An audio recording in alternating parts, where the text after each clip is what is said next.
Di dalam waktu yang tertinggal, seperti angin yang tak pernah diam, menebarkan fikiran mencari motif dan objektif, merentasi masa silam kegemilangan, tamadun Islam.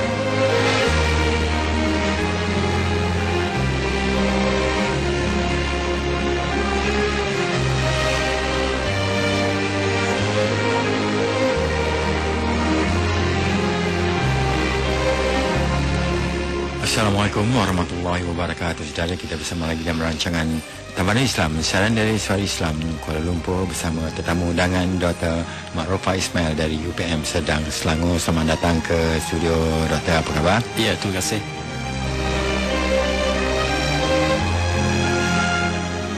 Dan minggu ini kita sambung lagi tentang mantik, Doktor. Ya. Dalam Tamadun Islam, siapakah tokoh mantik yang terkenal?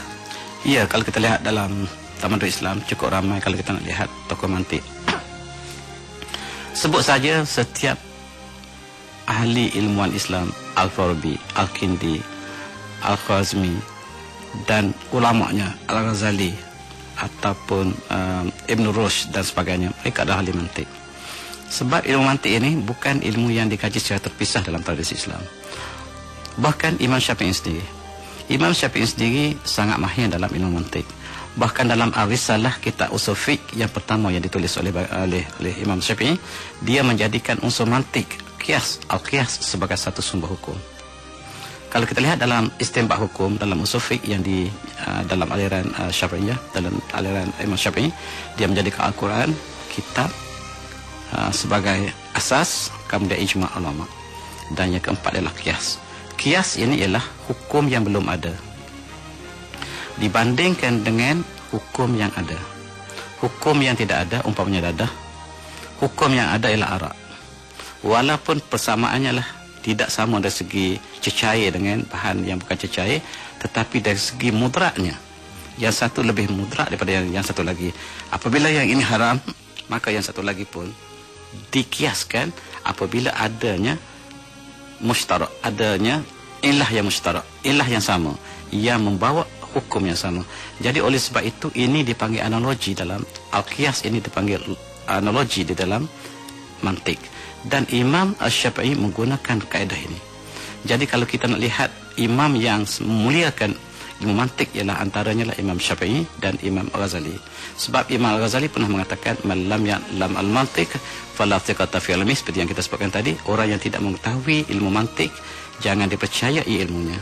Dan kalau kita lihat usul fiqh yang ditulis oleh Imam Ghazali dalam kitab Al-Mustafa, kitab Al-Mustafa ialah kitab tentang hukum fiqh juga, tentang usul fiqh. Dia mulakan dengan mantik. Bab yang pertama itu dibincangkan tentang ta'rif semata-mata, iaitu satu unsur mantik. Oleh sebab itu kita lihat Imam Ghazali ialah di antara ulama Islam yang sangat mementingkan ilmu mantik. Dan ini diikuti oleh ulama-ulama yang datang selepas Imam Ghazali. Walaupun ada yang mengkritik mantik, tetapi mereka tersasar maudhu'. Sebab apa yang mereka kritik bukan mantik, tetapi falsafah. Oleh kerana mereka mengkritik falsafah, sedangkan mantik ini sebahagian falsafah, jadi mereka secara borong. Inilah yang diingatkan oleh Al-Ghazali bahawa yang anda kritik itu bukan mantik, tetapi anda mengkritik ialah mantik yang salah, yang digunakan untuk menghujah perkara yang gaib berdasarkan kepada perkara yang gaib, tidak boleh dikiaskan dengan yang nyata. Oleh sebab itu sekiranya anda menggunakan yang nyata untuk tujuan perhujahan di dalam konteks yang benar, Imam Ghazali mengatakan bahawa setiap daripada ilmu Islam mesti mengetahui ilmu ini. Sebab inilah ilmu hukum akal yang disebut sebagai sunnatullah. Tetapi apabila kita telah mensabitkan menggunakan mantik yang nyata ke dalam yang gaib, maka kita tidak boleh berhukum.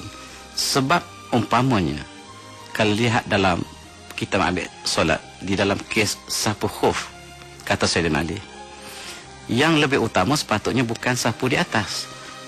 Khuf itu dalam kes kita sudah air solat dan syarat-syarat tertentu, kita sapu di atas. Tetapi aula kalau kita sapu di bawah. Tetapi ini adalah hukum Allah yang tidak boleh dikiaskan dengan perbuatan mantik. Jadi mantik ini sekiranya kita guna dalam lingkungan yang benar, Di dalam lengkung keupayaannya, dia akan menolong untuk kita kenali kebenaran. Tetapi apabila kita melampaui ke alam yang disebut sebagai alam metafizik, maka mantik tidak ada peranan. Kita tidak boleh menggunakan mantik di dalam syurga dan neraka. Kita tidak boleh menggunakan mantik di dalam kebangkitan kembali. Kita tidak boleh menggunakan mantik dalam kes dosa dan pahala. Dan oleh sebab itu, perkara yang seperti ini tertentu dengan wahyu. Tetapi wahyu diturunkan, akal yang sihat membantu untuk kenali kebenaran. Maka kesepaduan di antara dua-dua ini akan membawa kita kepada tauhid yang benar.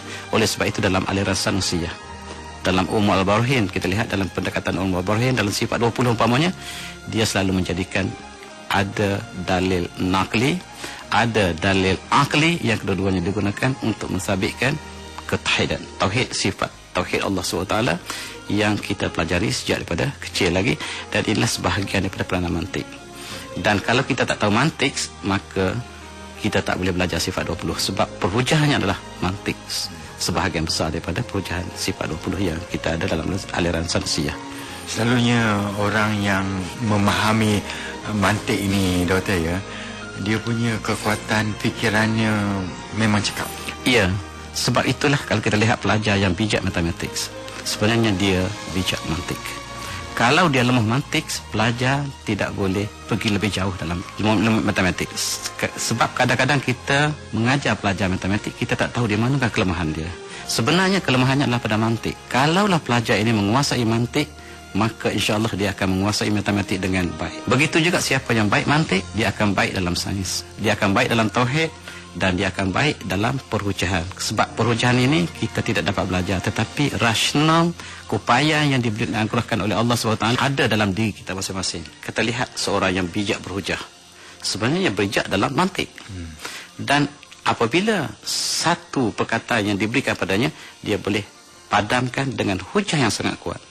Dan inilah contoh-contoh, dan kalau ada dalam kesempatan yang akan datang, kita boleh tunjukkan contoh-contoh bagaimanakah perujahan-perujahan mantik yang pernah berlaku dalam sejarah manusia, dan bagaimanakah apabila kita menggunakan kaedah mantik yang tepat, hujah ini tidak dapat dipadamkan, tak dapat dihapuskan, bahkan akan mematikan seluruh hujah. Dan hujah yang cantik diberikan oleh Nabi Ibrahim apabila ia berdepan dengan Namrus. Namrus mengatakan dia menghidupkan dan mematikan. Kata Nabi Ibrahim, Allah Tuhannya menghidup dan mematikan. Kata Namrus, saya pun dapat menghidup dan mematikan. Dia ambil orang yang bersalah, dia lepaskan. Dia ambil orang yang benar, dibunuh. Maka saya pun menghidupkan yang mati dan mematikan yang hidup, kata Namrus.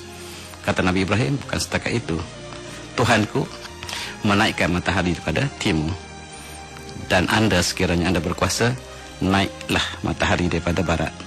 Fabuhital ladzi kafar, orang kafir jelas tidak dapat menjawab dan kalah dalam perujahan. Dan orang yang kecil, orang yang sedikit, kadang-kadang dia kuat dalam perujahannya. Dan perujahan ini bukan majoriti yang menentukan, tetapi kebenaran itu disebabkan oleh hujah yang kuat. Walaupun dia seorang, dalam kes Nabi Ibrahim, dia berada dalam istana Namrus, tetapi hujah berada di sisi Nabi Ibrahim. Dan oleh sebab itu orang menguasai mantik, dia menguasai hujah, dan dia menguasai kebenaran. Dan dia menguasai tentang bahasa. Iya, bahasa dan percakapan. Percakapan bahasa ini disusun untuk mempercantikkan hujah yang dilahirkan oleh angka yang sihat. Pasal orang yang faham mantik sebenar-benarnya, dalam kita bercakap dia tahu di mana koma, di mana ada full stop. Iya, betul. Dan itu sebahagian daripada ilmu-ilmu yang dia disebut sebagai ilmu badi', ilmu ma'ani, ilmu istarah, itu semuanya berada dalam ilmu mantik. Ada orang berkata bahawa mantik ialah ilmu untuk perdebatan. Adakah ini benar, Doktor? Iya, kalau kita lihatkan penggunaan daripada mantik ini boleh kita gunakan dalam perdebatan. Sebab orang yang baik dalam perdebatan, maksud perdebatan di sinilah bukan perdebatan untuk mencari kemenangan, tetapi perdebatan untuk cari kebenaran. Dan Imam Ghazali ialah di antara tokoh yang paling handal dalam perdebatan. Di dalam masa kehebatan Al-Ghazali umpamanya, dia selalu menggunakan hujah-hujah yang kalau kita belajar dalam ilmu mantik ada banyak kaedah-kaedahnya. Antaranya adalah kaedah kontrapositivity, kaedah syllogism, selah aruhan, induksi, deduksi dan sebagainya. Ini semuanya kita boleh gunakan untuk perujahan yang cantik. Dan selalunya perujahan yang seperti ini, kalau kita di pihak yang benar, tidak ada orang yang dapat mengalahkan. Saya bawa beberapa contoh di sini untuk kita melihat, dan apa yang saya bawa ini dipetik daripada percakapan daripada manusia yang silam. Kalau kita nak lihat contoh perdebatan yang pertama ialah di antara seorang golongan ateis, free thinker, dengan seorang yang beriman. Bahkan free thinker ini sendiri adalah seorang profesor biologi, dengan pelajarnya sendiri. Kata profesor ini, saya boleh perturutkan seperti ini. Kata profesor, siapa yang pernah melihat Tuhan? Tentu tiada siapa yang pernah melihatnya, maka Tuhan tidak wujud. Ini kata profesor. Kata pelajar kata, siapa yang pernah melihat akal profesor? Tentu tiada siapa yang pernah melihat akal profesor. Tentu profesor tidak berakal. Itu cara mantik untuk memadamkan hujah. Hujah ini tidak dapat dijawab lagi oleh profesor tersebut. Bagi profesor ini, yang nampak sahaja yang ada, yang tak nampak tidak ada. Maka pelajar ini bagi contoh yang lain. Akal, apakah nampak? Tidak nampak, maka apakah profesor tidak berakal? Hari ini kita lihat elektron, kita lihat cahaya elektrik. Cahaya elektrik berasal daripada elektron. Elektron tidak dapat dilihat. Tetapi apakah elektron tidak wujud? Elektron ini ialah manifestasi wujud elektron ini kerana ada elektrik. Elektrik kita dapat lihat cahayanya, tetapi elektron yang datang daripada kata elektrik itu tidak dapat dilihat. Tetapi kita yakin, sebagai seorang pelajar sains, dia yakin bahawa elektron itu wujud sebab ada manifestasinya. Manifestasinya lah wujudnya tenaga elektrik. Dan oleh sebab itu, perkara yang seperti ini menjadi perujahan bagi mereka yang merenungi perujahan yang mendalam. Sebab mantik ialah perujahan perkara yang tidak dapat lihat berdasarkan pada benda yang lihat. Di dalam peristiwa yang lain, ada dialog yang mungkin kita boleh ambil iktibar. Bagaimanakah mantik digunakan untuk menjawab persoalan-persoalan tersebut? Ada seorang etis ini, dia tidak percaya kepada Tuhan, sama seperti kes profesor tadi. Dan dia pergi kepada seorang lebay ataupun seorang ahli falsafah, yang dia bertanya kepada ahli falsafah ini, apakah Tuhan percaya bahawa manusia ini diciptakan bukan terjadi dengan sendirinya, sebagaimana evolusi? Kata lebay tadi ataupun ahli falsafah tadi, dia mengatakan, ya, saya percaya sebab semua orang percaya demikian. Bahkan tidak mungkin seorang dapat terjadi dengan sendirinya. Lalu dia tanya pada mulhid tadi, apakah anda tidak percaya? Ya, saya tidak percaya, dia kata. So, kalau anda tidak percaya, kata orang ini, siapakah yang menciptakan manusia? Maka jawab si mulhid tadi, dia kata, yang menciptakan manusia ialah ibu bapanya. Kata si ilmuwan tadi, katalah anda benar. Itu cara mantik. Katakan anda benar. Kenapakah ibu bapa tidak mendapat anak sebagaimana yang mereka idamkan? Ibu bapa inginkan anak lelaki, yang lahir anak perempuan. Ibu bapa inginkan anak yang cantik. Kenapa anak yang bodoh yang dilahirkan? Ibu bapa inginkan anak yang cerdik. Kenapa anak yang bodoh yang dilahirkan? Sekiranya ibu bapa yang menciptakan anaknya, sebagaimana tukang kuih membuat kuihnya, sebagaimana acuan, begitulah kuihnya. Bagaimana kehendak pembuat kuih, begitulah rasa kuihnya. Tetapi tidak dengan manusia. Oleh sebab itu, bukan manusia yang mencipta manusia. Itu cara berhujah. Dan hujah ini tidak dapat ditolak lagi. Kaedah ini kita namakan kaedah by contradiction. Proof by contradiction. Dan inilah yang digunakan dalam matematik. Oleh sebab itu, pelajar yang lemah dalam matematik, sebenarnya dia lemah dalam perujahan mantik. Dan oleh sebab itu, kalau pelajar yang baik dalam perujahan mantik, dia akan baik dalam matematik. Sebab semua unsur matematik ini menggunakan hujah ini dalam pembuktiannya. Hampir keseluruhan teorem menggunakan kaedah yang kita sebutkan proof by contradiction. Kadang-kadang kita ada satu statement yang umum. Statement ini kita kena proof dia sebenar sebagai benar untuk semua kes. Tetapi kalau kita nak buktikan dia salah, cukup mudah. Umpamanya, kalau kita nak buktikan saya bercakap benar, maka saya kena jaga perkataan saya daripada saya lahir sampai saya mati. Sekiranya ada pada satu masa didapati saya bercakap bohong dalam satu peristiwa, maka dengan satu percakapan saya ini sudah boleh memadamkan sifat kebenaran saya. Oleh sebab itu, kata pepatah Melayu, hujan panas tahun dihapuskan oleh hujan sehari. Maksudnya kesalahan itu senang dapat dilihat. Maka ini kita panggil counter example, contoh penyangkal. Umpamanya kita buat contoh yang mudah. Semua burung boleh terbang. Maka kita dapat burung satu contoh untuk memalsukan perkataan ini dengan mengambil satu contoh yang lain. Katalah burung kasuari, burung unta, dia tidak dapat terbang. Maka kita katakan salah, bahawa semua burung terbang adalah salah. Sebab satu contoh untuk menafikan sudah cukup untuk memalsukan seluruh statement kita yang umum tadi. Maka demikianlah perubahan ini digunakan. Dan mungkin kita boleh lanjutkan dengan satu perbahasan yang cantik. Di antara ini yang dipetik berlaku dalam satu peristiwa yang benar, di antara seorang pelajar dengan seorang kiai di Indonesia. Dan perkara seperti ini juga berlaku kepada soal ketuhanan. Apakah Tuhan wujud? Sebab sekarang bagi generasi yang lama, Tuhan wujud ini sangat-sangat jelas. Sejelas matahari yang terang di waktu siang. Tetapi apabila manusia telah semakin cerdik, teknologi zaman semakin berkembang, kejelasan kewujudan Tuhan ini menjadi semakin kabur bagi setengah-setengah manusia. Maka berlakulah dialog ini. Mungkin saya boleh baca sedikit sebahagian daripada dialog ini. Seorang kiai berdepan dengan seorang pelajar, dan pelajar ini tidak percaya bahawa manusia diciptakan oleh Tuhan. Jadi siapakah yang menciptakan manusia? Lalu jawab kiai ini, Allah Subhanahu Wa Taala yang menciptakan saya. Kata pelajar tadi, saya tidak percaya sebab di sekolah saya belajar tentang teori Darwinism. Teori Darwinism mengatakan manusia bukan diciptakan oleh Tuhan, tetapi berevolusi daripada sel yang sangat ringkas yang bernama ameba, yang berevolusi tahun demi tahun sehingga akhirnya menjadi manusia. Itu yang diajar di sekolah di Indonesia. Jadi kiai ini berhujah dengan pelajar, katakan anda benar. Sama seperti dalam kita, apabila dalam pendapatan kita jangan kata anda tidak betul. Tak, katakan anda benar. Katakan yang you kata terbenar. Maka kita bermula daripada hipotesis ini, kita bawa contoh lawan. Dan itu cara perujahannya. Lalu kata kiai tadi, saya nak tanya, kalaulah anda benar, ambil bayangkan seekor ayam. Daripada dia tercipta, berapa lamakah masa dia untuk mencipta daripada ameba menjadi seekor ayam jantan umpamanya? Tentulah jutaan tahun, kata pelajar tadi, sebab dia berevolusi. Saya ingin tanya, ayam betina atau ayam jantan dulu yang terjadi? Kata pelajar, mungkin ayam betina. Lihat, dia akan tersekat dalam hujah dia kalau dia berbohong. Kenapa ayam betina, kata kiai? Sebab dia kata supaya ayam lain dapat dibiarkan. Bolehkah ayam bertelur tanpa ayam jantan? Soalan kiai. Tentu tidak. Kalau tidak, bilakah ayam jantan terjadi bermula pada ameba? Jutaan tahun pula, kata pelajar tadi. Kalau demikian, katakanlah ayam betina terjadi dahulu. Tentu ayam betina ini mesti mati sebelum ayam jantan tercipta. Sebab masa kewujudan keduanya harus seimbang, serentak.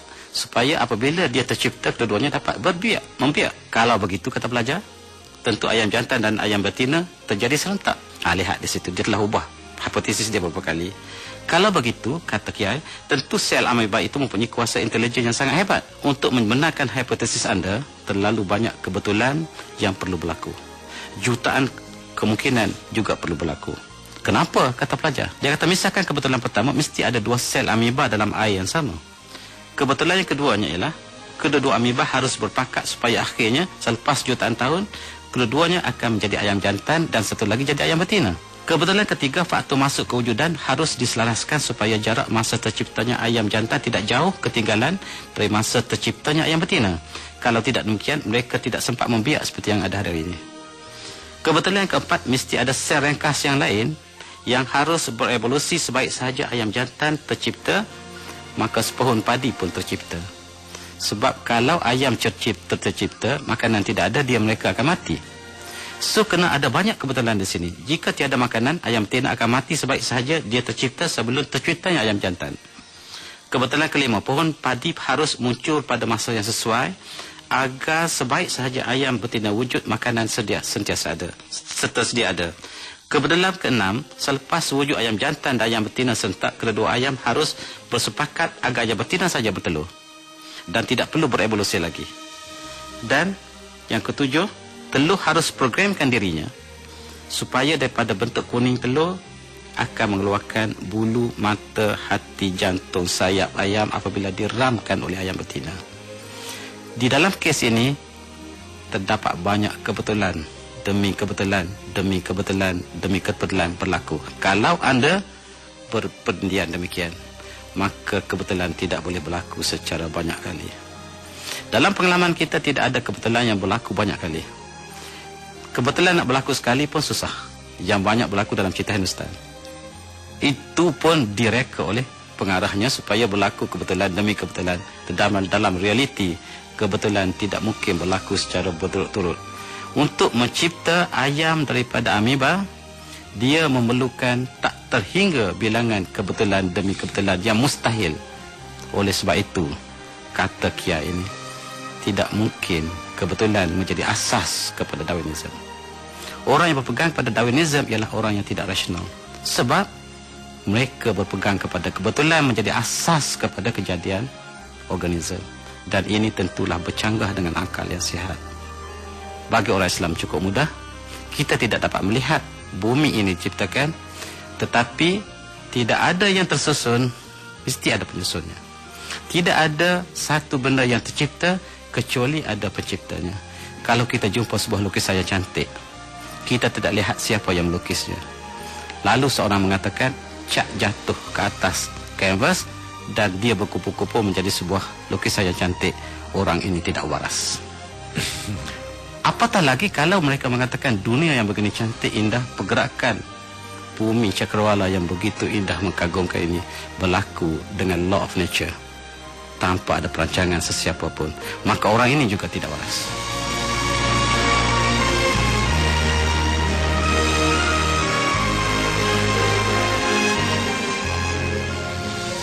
Saudara, sekian yang